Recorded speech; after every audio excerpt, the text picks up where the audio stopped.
Deus abençoe. Eu gostaria de trazer uma palavra, uma reflexão que está aqui no livro de Neemias 3, onde o título diz: Os que trabalharam na reedificação dos muros. Então se dispôs Eliasabe, o sumo sacerdote, com os sacerdotes seus irmãos, e reedificaram a porta das ovelhas. Consagraram-na, assentaram-lhe as portas e continuaram a construção até a torre dos 100 e a torre de Ananel. Junto a ele edificaram os homens de Jericó. Também ao seu lado edificou Zacur, filho de Enri. A porta das ovelhas simboliza, irmãos, como tudo que iniciou, em nossas vidas foi por Jesus, que foi o Cordeiro de Deus. Então, a porta das ovelhas representa Jesus Cristo, que nos tornamos ovelhas através dele, Nos tornamos ovelhas através de Jesus. Então, a porta das ovelhas representa Jesus na nossa vida. No verso 3 de Neemias 3, diz: Os filhos de Rancenar edificaram a porta do peixe, colocaram-lhe as vigas e lhe assentaram as portas com seus ferrolhos e trancas. A seu lado reparou Meremote, filho de Urias, filho de Cós. Junto deste reparou Mesulão, filho de Berequias, filho de Mesabel, a cujo lado reparou Zadok, filho de Baaná. Ao lado deste repararam os tecoitas, os seus nobres, porém não se sujeitaram ao serviço do seu senhor. Queria que vocês guardassem isso. A porta do peixe, ela simboliza o evangelismo, pois após conhecer o Cordeiro de Deus, passamos a ser pescadores de homens, reconhecendo o chamado que Cristo nos fez. Então, a porta do peixe representa o evangelismo. Então, muitas vezes, queridos, nós conhecemos a Jesus, nos tornamos ovelhas, restauramos a porta da ovelha e começamos a obedecer, restaurando a porta do peixe. Começamos a evangelizar, E junto a nós estão muitos também evangelizando, levando a palavra. Muitos estão levando a palavra, Até querem levar, querem obedecer a palavra, levando o evangelho, mas não querem obedecer às suas autoridades constituídas por Deus. Não querem obedecer seus pastores, não querem obedecer a sua igreja, a hierarquia da igreja. Muitas vezes estão até falando de Jesus, estão evangelizando, mas não querem obedecer, como está aqui no versículo 5 do capítulo 3 de Neemias. Os seus nobres, porém, não se sujeitaram ao serviço do seu senhor. Eles estavam fechando as portas, ajudando, trabalhando na obra, fechando a porta do peixe, porque o Senhor disse que nós seríamos pescadores de homens. Então, a porta do peixe representa o evangelismo. Muitas vezes os homens querem evangelizar, falar de Jesus, querem ter autoridade, querem ser nobres, se acham tão nobre porque conhece o evangelho, conhece a palavra, se acham tão nobre que não precisa nem obedecer às suas autoridades, não precisa obedecer seus pastores, não precisa obedecer à sua igreja. Não, porque eu estou obedecendo a Cristo, estou obedecendo a palavra. É a palavra que eu vou obedecer. Quer dizer, eu vou levar a palavra de Cristo. Por que a pessoa age assim? Porque ela se acha tão nobre que ela não precisa obedecer aos trabalhadores, seus senhores, que estão ali à frente dela, que foi constituído como líder, como senhor. Na hierarquia, né? Nós temos um pastor, nós temos um líder de evangelismo, nós temos um diácono, uma diaconisa, nós temos várias pessoas na nossa vida que são líderes, que nos aconselham, que devemos respeitar. Não, mas o respeito é a Bíblia, eu respeito a palavra de Deus. É a palavra que eu tenho que levar. Eu estou aqui para evangelizar, ganhar homens. Mas o exemplo, aonde fica o exemplo? Exemplo da sua vida. Se Deus constituiu autoridades e se você escolheu uma igreja para congregar nessa igreja, você tem que obedecer às autoridades constituídas por Deus.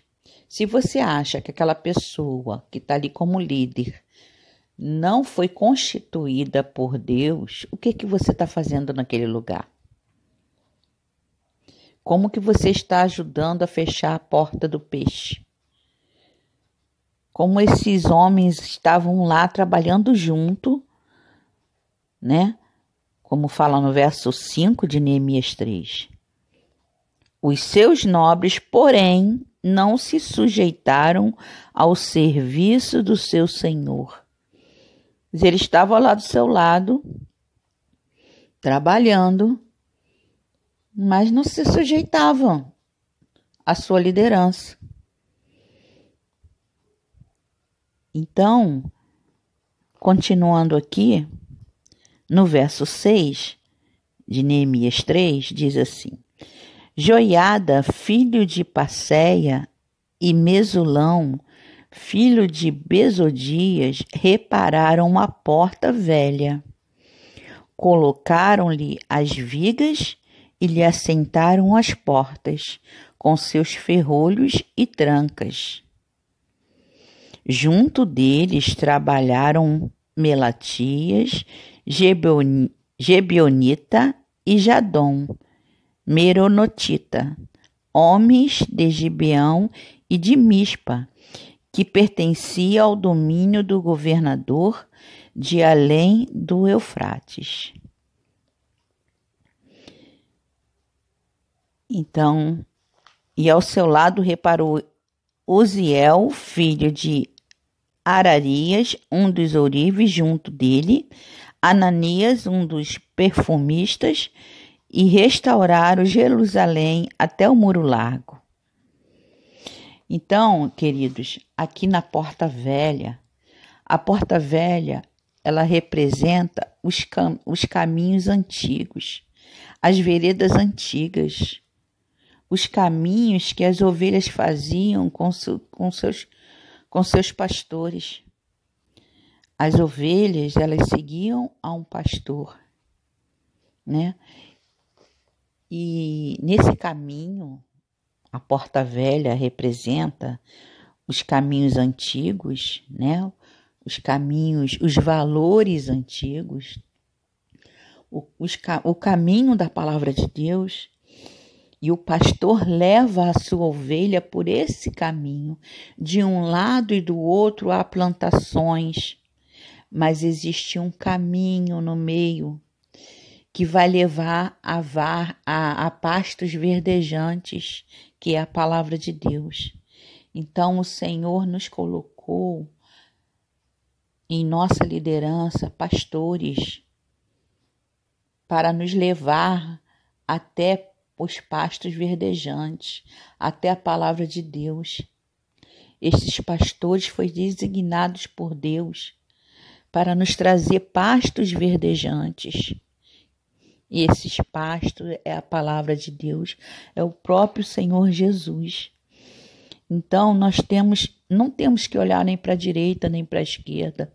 Não temos que olhar para os valores desse mundo.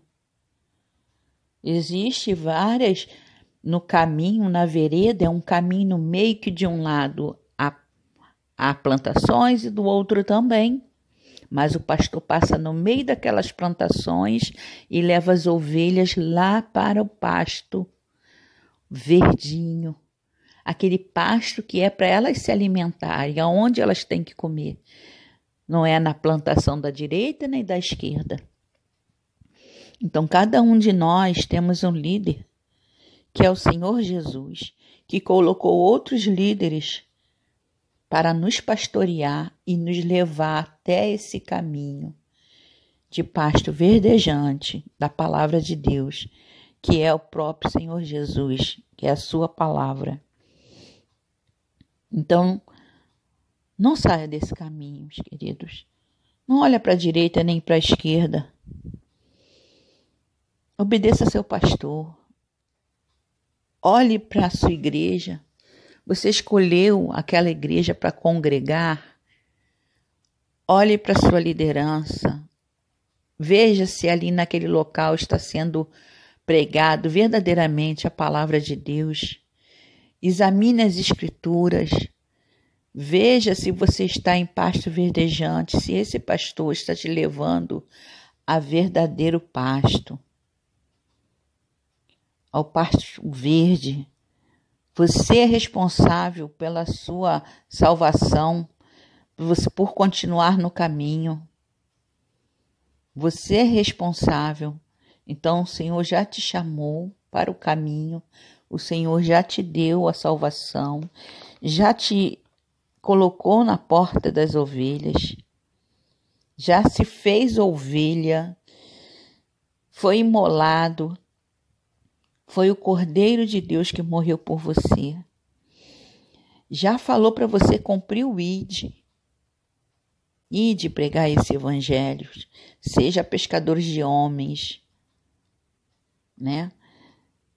Mas te leva pela porta velha, te leva pela vereda antiga, te leva por valores antigos que estão na palavra de Deus. Cuidado com os novos valores, cuidado com o que o mundo te oferece. Então, continuando aqui no verso 8, né? Ao seu lado reparou Uziel, filho de Ararias, um dos ourives, junto dele, Ananias, um dos perfumistas, restauraram Jerusalém até o muro largo. Junto a este trabalhou Refaías, filhos de Ur, maioral da metade de Jerusalém, e ao seu lado reparou Jedaias, filhos de Anus, defronte a sua casa, e ao seu lado reparou Artus, filhos de Rassabinéias, e a outra parte reparou Malquias. Então, irmãos, foram vários homens, foram reparando as portas e chegou até a porta do vale. A porta do vale, ela representa o vale, a geografia de Jerusalém, ela tem montanhas e vales, lugares altos e lugares baixos. Montanhas representa lugares altos na tua vida que está tudo correndo bem, né? Muitas vezes está tudo correndo bem. Mas o pastor também te leva por vales. Há momentos que passamos por vales, por lutas, e é necessário passar por aqueles vales para chegar até o monte da vitória. Então, repare essas portas também. Preste atenção nessas portas que você está vivendo. Se você está vivendo num momento de montes, de montanhas, glória a Deus, você já passou pelo vale e chegou até a montanha. Glorifique ao Senhor. Mas se você ainda está no vale, creia que você vai chegar à montanha. Você está lutando, mas a montanha está logo ali à frente. E você vai conseguir chegar até a montanha. Amém, meu irmão? Então, a porta do vale, no verso 13. Reparou Anum e os moradores de Zaná edificaram-na e lhe assentaram as portas com seus ferrolhos e trancas, e ainda 1000 côvados da muralha até a porta do monturo. A porta do monturo, queridos, ela era utilizada para limpeza da cidade, onde o lixo era jogado fora, lá no Vale de Enom. Todo o lixo daquela cidade era jogado no Vale de Enom. Simboliza que é necessário fazer essa limpeza em nós mesmos, que é as obras da carne. Jogando lixo onde jogava fogo, porque surgiam larvas e bichos. Então, o Vale de Enom, todo o lixo da cidade era jogado naquele vale. E se não fosse jogado fogo, o Senhor mandava jogar fogo. Por quê? Surgiam bichos, surgiam larvas e proliferavam moscas. E essas moscas se espalhavam, contaminando outras. Muitas vezes nós estamos com tanta obra da carne, vivendo tanto na carne, por ter passado por vales, por lutas, e muitas vezes você deixa a carne falar mais alto. Por isso que o Senhor manda nós repararmos a porta do vale, repararmos a porta do monturo. A porta do monturo é a porta onde você tira todo o lixo. Então, todo o lixo que está dentro do seu coração, toda a tristeza que foi jogada, toda a amargura, toda a obra da carne que existe ainda na nossa vida, a gente tem que jogar nesse Vale de Enom. Esse Vale de Enom, Vale do esquecimento, chega lá, joga lá e toca fogo com o Espírito Santo. Joga fogo, joga oração em cima. Senhor, me liberta dessa praga, me liberta dessa obra da carne que está querendo me consumir, sujar as minhas vestes, sujar a minha vida. Então vamos jogar, queridos, vamos reparar a porta do monturo. Ela tem que estar reparada na nossa vida. Nós temos que prestar atenção nessa porta.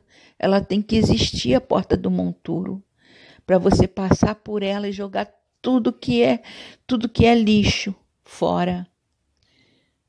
Abre a porta do monturo e jogue fora todo o lixo que está dentro de você. Joga no Vale de Enom. Toca fogo nesse monturo que está aí, esse lixo. Não deixe proliferar moscas, larvas que contaminam outras. Então, queridos, não deixe proliferar moscas que contaminam outras pessoas, sabe? Essas moscas vão saindo por aí em forma de fofoca, de disse-me-disse, que são obras da carne. A fofoca, a calúnia, a inveja, o apontar de dedo, o jugo, sabe? A gente muitas vezes não vê a trave que está no nosso olho. A gente quer ver o defeito do irmão, o argueiro do irmão, mas não vê a trave que está no nosso olho, o monturo de lixo, o lixo que está dentro de nós, que temos que jogar fora. E muitas vezes nós jogamos em cima de pessoas que não tem nada a ver, que foi a última gota d'água. Às vezes a pessoa vai te corrigir, vai querer te ensinar alguma coisa, mas você está tão cansado de levar tanta lambada na vida que você acaba explodindo e explode a obra da carne. Por que explode a obra da carne? Porque você não tocou fogo. Você não jogou oração em cima dessa obra da carne. Sabe, essa mágoa que estava aí dentro? Você não jogou oração. Você não suplicou ao Senhor. Você não deixou jorrar a água da vida. Sabe, você não deu um tempo, não saiu para meditar na palavra e jogar fogo em cima dessa dor. Tem momentos que a gente tem que calar, sair, ficar em secreto com Deus, parar um pouco, parar de acusar. Ah, mas foi ela que errou, mas foi ele que errou, mas foi ele que fez. Tem momento que a gente tem que parar, saber que a nossa luta não é contra a carne nem contra sangue, que a nossa luta é contra a potestade do mal que está usando alguém para te magoar, para te ferir.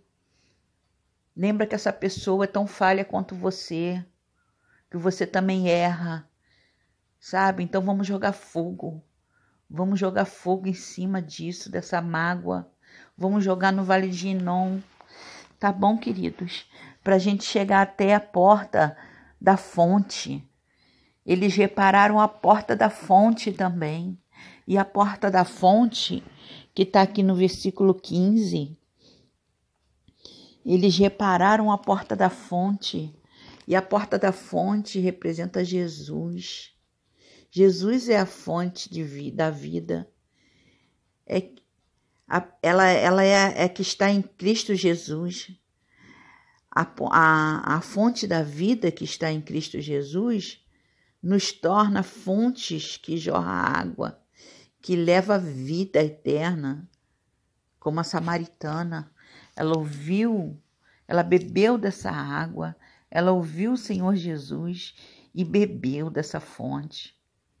Então nós temos que restaurar essa fonte. E como a gente restaura essa porta da fonte? É lendo a palavra, é buscando o Senhor Jesus, para que corra rios cristalinos de dentro de nós, que não saia monturos, que não saia lixos, mas que saia fonte de água viva. Então vamos restaurar a porta do monturo, vamos restaurar a porta da fonte, queridos. Logo depois eles restauraram a porta do cavalo, a porta dos cavalos. A porta dos cavalos representa o símbolo de guerra e de julgamento e de justiça. Um dia todos nós vamos comparecer no tribunal de Cristo, uns para a vida eterna e outros para a morte eterna, para a perdição eterna. Então, queridos, vamos reparar a porta dos cavalos também. Vamos prestar atenção que vai ter um julgamento um dia. Vai ter o julgamento de justiça.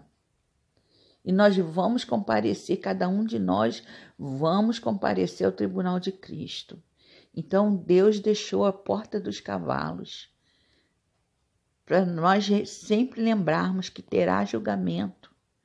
Cavalos representam guerra, é símbolo de guerra, de julgamento e de justiça. Então, lembre disso. Teremos um julgamento. Teremos guerra para enfrentar na nossa vida. E como vamos passar por esse vale, como vamos passar por essa porta do monturo, e como vamos beber dessa fonte para chegar nas portas dos cavalos e ser julgado quando passarmos por esse tribunal. Podemos ouvirmos, vem bendito de meu Pai, sabe, naquele julgamento. E depois, a 8ª porta é a porta da misericórdia. A porta da misericórdia, eles também cuidaram da porta da misericórdia. você também tem que ter misericórdia. Você tem que cuidar dessa porta. Você tem que cuidar da porta da misericórdia. É a porta oriental, a porta dourada. Ela foi fechada pelos muçulmanos no ano de 810 e foi reaberta em 1102 pela cruzada dos ingleses, que queriam tirar das mãos dos muçulmanos. Ela foi reaberta e foi selada com tijolos por Saladin, depois de reconquistar Jerusalém em 1187, e mandou fechar novamente. Colocaram um cemitério impedindo que o Messias entrasse pela porta, porque na lei cerimonial impede que os judeus se contaminem com os mortos. Em Ezequiel 44, de 1 a 3, e Zacarias 14, 4, está falando. E a gente sabe que na palavra de Deus o Senhor vai retirar, né? Ele é aquele que tem todo o poder e autoridade para entrar por esse caminho. Ele entrará e sairá por essa porta. Então, eles tentaram impedir. Eles estavam pensando que o Messias viria naquela época. Mas nós sabemos que o Senhor tem o poder para entrar e para sair onde quer que Ele quiser.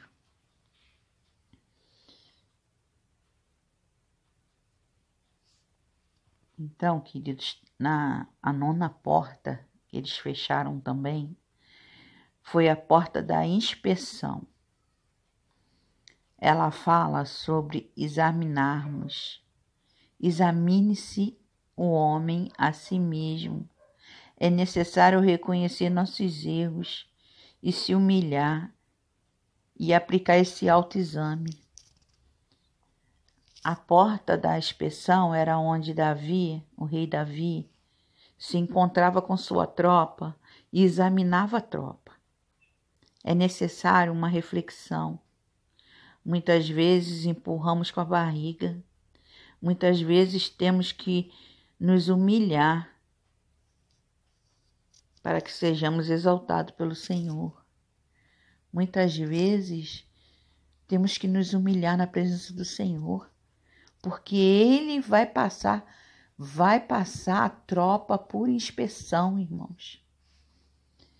Essa porta da inspeção, ela vai ser necessária.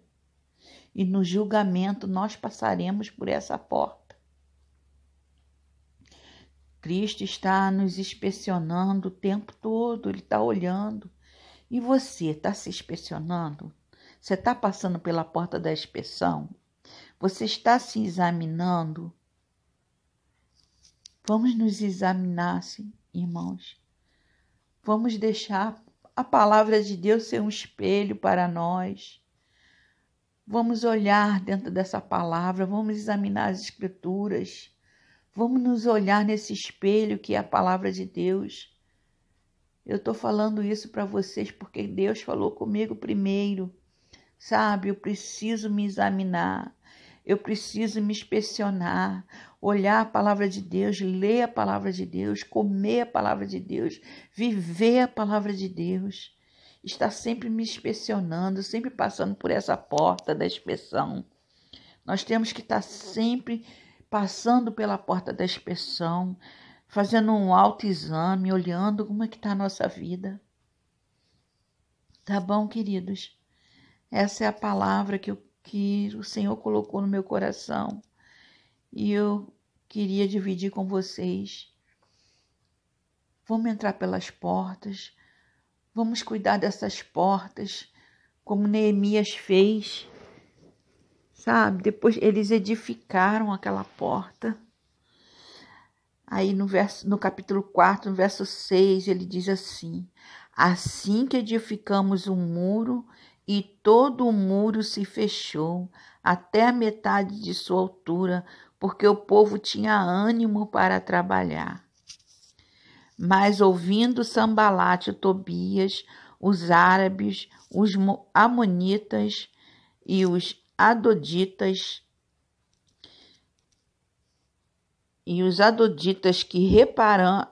que a reparação dos muros de Jerusalém ia avante e que já se começavam a fechar-lhes as brechas, ficaram sobremodos irados. Então não fique pensando você que é fácil. Eu sei que não é fácil. Vai surgir pessoas, quando você está tentando fechar as portas, vai surgir os Sambalates. E ajuntaram-se todos de comum acordo para virem atacar Jerusalém e suscitar confusão ali. Então, queridos, vai ter gente tentando fazer confusão para poder você não fechar as portas. Porém, nós oramos ao nosso Deus, no verso 9 do capítulo 4 de Neemias. Porém, nós oramos ao nosso Deus e como proteção pusemos guarda contra eles de dia e de noite.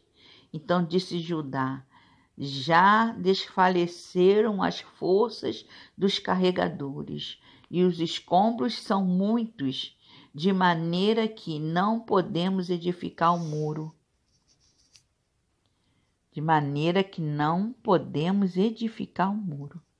Disseram, porém, os nossos inimigos: nada saberão disto, nem verão até que entremos no meio deles e o matemos, assim faremos cessar a obra. Então, eles vão tentar cessar a obra de qualquer maneira, sabe? Te colocando cansaço. O teu inimigo, o inimigo da tua alma, é o teu adversário, é Satanás. É o nosso adversário. Ele vai tentar colocar cansaço, ele vai colocar intriga, ele vai colocar divisão. Mas eles oraram. Então, no verso 13 do capítulo 4 de Neemias diz: então pus o povo por famílias nos lugares baixos e abertos por detrás do muro, com as suas espadas e as suas lanças e os seus arcos. Inspecionei, dispus-me e disse aos nobres, aos magistrados e ao resto do povo: não os temais, lembrai-vos do Senhor, grande e temível, e pelejai pelos vossos irmãos, vossos filhos, vossas filhas, vossas mulheres e vossa casa. Aleluia, aleluia, glória a Deus, meus queridos. Peleja pela sua família, peleja pela sua casa, peleja pelos seus irmãos. E sucedeu que, ouvindo os nossos inimigos, que já o sabíamos e que Deus tinha frustrado o desígnio deles, voltamos todos nós ao muro, cada um à sua obra. Daqueles dias em diante, metade dos meus moços trabalhavam na obra e a outra metade empunhava as lanças, escudos, arcos e couraças, e os chefes estavam por detrás de toda a casa de Judá. Os carregadores que por si mesmo tomavam as cargas, cada um com uma nas mãos fazia a obra, e com a outra segurava a arma. Ah, querido, faz a obra do Senhor. Faça a obra do Senhor, mas não larga a arma. Não larga a palavra de Deus, ela é tua arma. Levante a arma do Senhor, levante a palavra do Senhor. Deixa a luz brilhar na tua vida. Não deixa ela debaixo da cama, coloca ela no velador. Deixa a tua luz brilhar, faça a obra, mas segure a arma, segure a palavra de Deus dentro do teu coração, deixa ela brilhar, deixa a arma brilhar, que eles vão olhar para a arma que está em você, a palavra de Deus que está em você. Eles vão ver que vocês estão vivendo a palavra, eles vão ver que nós estamos vivendo essa palavra. Em nome de Jesus, viva a palavra. Faça a obra, mas segure a arma. Segure a palavra de Deus no teu coração. Escreve a minha palavra na tábua do teu coração. Assim diz o Senhor. Escreve, queridos. Viva essa palavra. Em nome de Jesus. Aleluia. Louvado seja o nome do Senhor. Escreve essa palavra na tábua do teu coração. Viva essa palavra. E faz a obra. Faz a obra. Sabe? O verso 17 do capítulo 4. Os carregadores que por si mesmo tomavam as cargas, cada um com uma das mãos fazia a obra e com a outra segurava a arma. Está tomando a carga, querido? Você está tomando as cargas? Está pesada? A obra está pesada? A carga está pesada demais? Você está cansado? Mas essa carga está me pesando tanto, Lindalva. Essa carga está tão pesada. Está tão pesada essa carga. Mas eu não vou largar a arma. Eu não vou largar a obra do Senhor. Não larga não, querido. Não larga não. Passa pelas portas. Ajude seu pastor. Ajude a levar as cargas. Sabe? Quando Moisés estava ali orando pelo povo, ele se cansou. Mas Ur e Arão segurou cada um de um lado, segurava os braços de Moisés. E quando Moisés levantava os braços, aquele povo vencia a guerra. Mas tinha Ur e Arão ali do lado, segurando os braços de Moisés. Segura os braços do teu pastor. Ajude o teu pastor a levar as cargas. Não é fácil levar uma igreja nas costas. São tantas coisas, são tantas famílias para cuidar. Sabe, queridos? Ajude a sua esposa a levar a carga. Sabe, marido? Ajuda a sua esposa a levar as cargas. Ajuda ela nas coisas de casa, nos afazeres da casa. Ajude seu marido a levar as cargas. Economiza, mulher. Seja uma mulher econômica, não seja uma mulher gastona. Sabe? Ajude seus filhos nos estudos. Não só reclame. Deixe eles também ter um momento de lazer. Ajude o teu próximo a levar a carga.